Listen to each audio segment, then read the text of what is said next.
लेकिन एक सोची समझी साजिश के तहत इस इलेक्शन को 7 तारीख से लेके इन्होंने 25 मई का जो है डेट हमें दिया, ये जानते हुए कि इलेक्शन को पोस्टपोन करने का कोई वजह नहीं, कोई जवाजियत नहीं। बहाना बनाया मौसम का, बहाना बनाया सड़क का।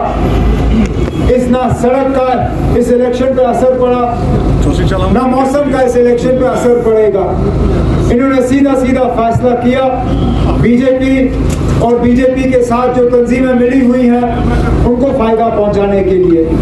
उनको अपनी हार नजर आई और उस हार को वो रोक नहीं सकेंगे, उस हार को थोड़ा सा वो पोस्टपोन कर सकेंगे, लेकिन इंशाल्लाह 4 जून को जब यहाँ से नतीजे निकलेंगे तो यहाँ से इंडिया अलायंस का जनाब मियां अल्ताफ साहब जो है भारी अक्सरियत से कामयाब होकर जाएगा। अब प्रेस वाले मुझसे पूछते हैं जनाब इलेक्शन पोस्टपोन क्यों हुआ?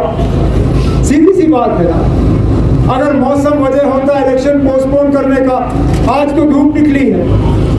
अगर पोस्टपोन करना था तो तब पोस्टपोन करते जब बारिश थी। कहते हैं कि रास्ता बंद है, रास्ता खोलने में इनको टाइम नहीं लगता।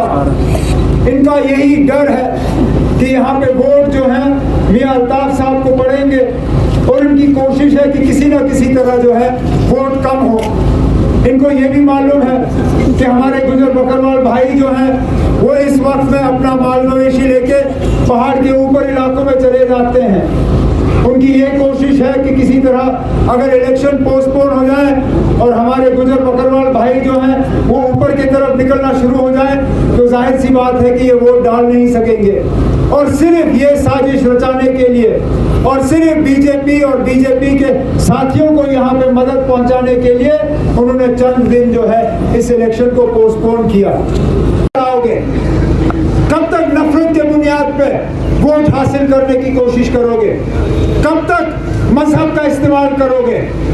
कब तक कहोगे कि हिंदू खतरे में है, हिंदू को बचाने के लिए बीजेपी को वोट देना है? अरे ना, हम सब अक्लमंद लोग हैं, पढ़े लिखे लोग हैं। मुल्क की आबादी देखिए, हिंदुओं की आबादी 80%, मुसलमानों की आबादी 14%। खुदारा मुझे बताइए ना, 80% लोगों को 14% लोगों से क्या खतरा हो सकता है? क्या खतरा हो सकता है? और उनको ये खतरा सिर्फ इलेक्शन में नजर आता है। आज सोचे समझे एक प्रोग्राम के तहत नफरत फैलाने की कोशिश की जा रही है, सिर्फ वोट इकट्ठा करने के लिए। कहा जा रहा है कि अगर कांग्रेस की हुकूमत आई तो लोगों के मंगलसूत्र जो है वो खतरे में होंगे, जमीनें खतरे में होंगी। अरे ना, मुझे एक मिसाल दे दीजिए इस पूरे मुल्क में जहां मुसलमानों ने किसी और का हक मांगा होगा। हमने सिर्फ और सिर्फ अपना हक मांगा है, अपने हक से 1 डबल पैसा ज्यादा नहीं। और इसलिए इंडियन अलायंस और इंडियन नेशनल कांग्रेस का ये जो नारा है, जितनी आबादी उतना हक, हम ये मान के चलते हैं आप कि जितनी आबादी है उतना हक मिलना चाहिए। 14% हमारी आबादी है। इस 14% आबादी को इस पिछली हुकूमत में एक भी मिनिस्टर नहीं मिला। क्या बात कर रहे हैं हम? ये क्या 140 करोड़ जो मुल्क की आबादी है उसमें 14% जो मुसलमान आबादी है, उनमें एक भी आपको कामिल आदमी नहीं मिला जिसको आप वजीर बना सकते थे?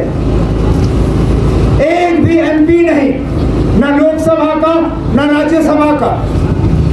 क्या इतने गए गुजरे हम?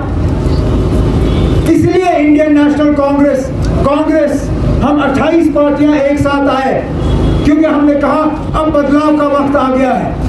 अब हमें मुल्क के निजाम को बदलना होगा, हमें मुल्क की तरक्की जो है उसको अपने हाथ में लेनी होगी और हमें मुल्क का जो है एक नई दिशा देनी होगी, एक नया सोच इस मुल्क के लिए तैयार करना होगा, जो वीर साहब ने बिल्कुल अच्छे अल्फाजों में आपके सामने रखा है। ये लोग